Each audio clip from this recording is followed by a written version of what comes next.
नमस्कार, मैं हूं विनय सिंह। आपका बहुत बहुत स्वागत है। छठी जेपीएससी में एक बार फिर से मेरिट लिस्ट बदल सकता है। हम ऐसा क्यों बोल रहे हैं, इस पर भी बात करेंगे। नए मेरिट लिस्ट में जो नए लोगों का नाम सामने आया है, इस पर भी हमारी बातचीत होगी। और साथ में ये बताएंगे कि क्या जेपीएससी में जो भी घटनाक्रम हो रहा है, तो स्टूडेंट ऐसा क्यों बोल रहे हैं कि उसे अब भूत से डर नहीं लगता, लेकिन जेपीएससी से लगता है। जी हाँ, बचपन में आपने कई कहानी सुनी होगी जिसमें बच्चों को डराने के लिए लोग भूत का जिक्र करते हैं। आज जेपीएससी के नाम से बच्चे डरने लगे हैं। ऐसा क्यों है, इस पर बात करें। उसके पहले बता दें कि नए संशोधित रिजल्ट के बाद और भी ज्यादा कॉम्प्लिकेशंस हैं। और क्या समीकरण 326 बच्चे जो सेलेक्ट हुए हैं, क्या वो अब इस प्रकार की आशा में बैठे हैं कि उनकी नौकरी बचेगी, या फिर उन्हें ऐसा प्रतीत हो रहा है कि जल्द ही उन्हें अब सुप्रीम कोर्ट का चक्कर लगाना होगा और इसके साथ साथ कहीं उनकी नौकरी चली नहीं जाए। 60 बच्चे नहीं, पूरे 326 के नौकरी पर खतरा मंडराएगा। कैसे मंडराएगा, जेपीएससी की क्या प्लानिंग चल रही है और सरकार की हरी झंडी में आखिर क्या है, ये सब कुछ आपके साथ में हम शेयर करेंगे और ये बताने की कोशिश करेंगे कि जेपीएससी से बार बार चूक आखिर होती क्यों है। तो चलिए खबरों की शुरुआत करें और साथ में ये बता दें कि नए टॉपर तो हुए हैं, लेकिन आपने एक चीज नोटिस किया होगा कि जब जेपीएससी का कोई रिजल्ट आता है तो प्रथम पन्ने पर हर अखबार में, सारे मीडिया चैनल्स पर स्टूडेंट्स की इंटरव्यू आने लगती है कि ये टॉपर बने हैं अलग अलग सेवा के, कोई प्रशासनिक के, कोई पुलिस सेवा के, कोई सहकारिता, कोई योजना, कोई वित्त सेवा के टॉपर। लेकिन इस बार इतनी खामोशी क्यों है? क्यों कोई भी अखबार में किसी का फोटो नहीं छपा और क्यों किसी भी अखबार में किसी का इंटरव्यू नहीं छपा? क्या इसके पीछे तर्क हो सकता है? क्यों टॉपर्स भी अपने मोबाइल स्विच ऑफ करके बैठे हैं? इसका सीधा साधा सा अर्थ निकाल लीजिए कि सारे लोगों को वो टेक्निकल एरर पता चल गया है जिसमें कि 326 स्टूडेंट्स की नौकरी ही दांव पर लग गई है। सुप्रीम कोर्ट में तो सुनवाई हो रही है, कुछ 1 या 2 दिन के बाद हो जाएगी, जैसा कि हमने पहले भी बताया था कि 14 को सुनवाई होने वाली है। 14 नहीं, 15 को होगी। और ये आपको बता दें कि सुप्रीम कोर्ट में सुनवाई के साथ साथ हाई कोर्ट में कल एक याचिका लगने वाली है। याचिका में क्या है? याचिका में ये है कि 300 कुल मिलाकर 326 सीट है। कुल मिलाकर इंटरव्यू में बुलाए गए जो कैंडिडेट हैं वो थे लगभग 990 कैंडिडेट जो इंटरव्यू देने गए थे। अब नए सिरे से जब रिजल्ट निकाला जा रहा है तो आप इससे समझ लीजिए कि जो लोग इंटरव्यू दिए हुए थे, सिर्फ उन्हीं के बीच में से नया फ्रेश रिजल्ट क्यों निकाल दिया गया?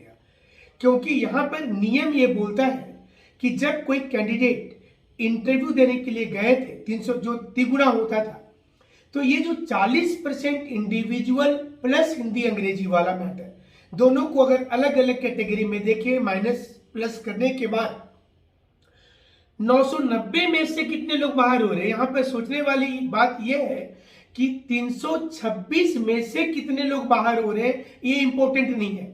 इंपॉर्टेंट ये है कि 990 में से कितने लोग बाहर हो रहे हैं, यानी कि जो लोग इंटरव्यू तक पहुंचे थे उनका भी हिंदी और अंग्रेजी का नंबर जोड़ा हुआ था।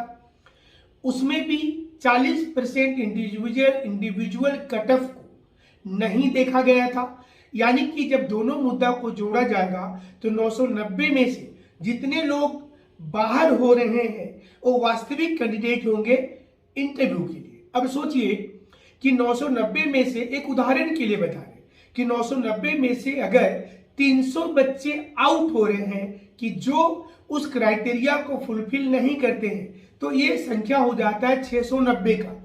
तो ये 300 लोगों को, नए लोग जो मेंस पास करके इंटरव्यू देने के लिए आएंगे, वो 300 नया लोग को लेना पड़ेगा फिर, यानी कि वो संख्या 990 दिखानी होगी और उस 990 में से ही फिर फाइनल रिजल्ट निकलना चाहिए।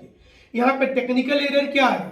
टेक्निकल एरर ये आ रहा है कि इस बार जेपीएससी ने क्या किया कि 40% और हिंदी अंग्रेजी सिर्फ पुराने 990 लोगों में से कर दिया, बाकी लोगों को वैसे ही छोड़ दिया, और जो लोग उसमें बचे उसमें से देख लिया कि दोनों क्राइटेरिया को कौन कौन फुलफिल कर रहे हैं, और एक फाइनल फ्रेश लिस्ट निकाल दिया, जो हमें लगता है कि गलत है और इसको हाईकोर्ट में चैलेंज किया जाएगा।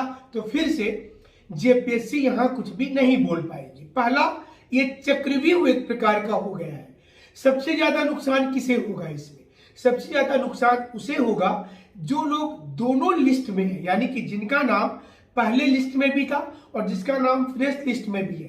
क्यों ज्यादा नुकसान उनको हो रहा है? क्योंकि उनकी नौकरी सेफ होने के बावजूद अनसेफ कैटेगरी में चली जा रही है, क्योंकि जैसे ही हाईकोर्ट का निर्देश आएगा कि आप 990 में से ये दोनों क्राइटेरिया को कैंसिल करके, यानी कि 40% इंडिविजुअल्स हटाइए, कितने लोग बचे? हिंदी अंग्रेजी का नंबर माइनस कीजिए, कितने लोग बचे?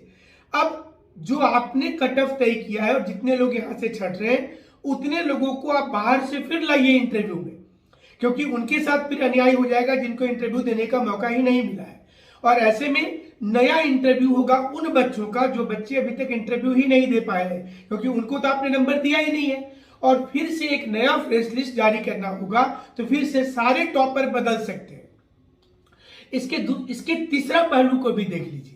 अगर ऐसी प्रक्रिया आती है तो इसमें सुप्रीम कोर्ट की कई दिक्कतें शुरू हो जाएंगी कि क्या किसी को मेंस का नंबर बता देने के बाद क्या फिर से उसकी इंटरव्यू ली जा सकती है? और अगर वो इंटरव्यू नहीं ली जा सकती तो उनके साथ अन्याय हो जा रहा है, क्योंकि वो इंटरव्यू देने के लायक थे। जैसे आज 60 कैंडिडेट जो अंदर आए हैं, उनको ऐसा प्रतीत हो रहा है कि वो ऑफिसर बनने के लायक थे लेकिन बाहर बैठे हुए थे।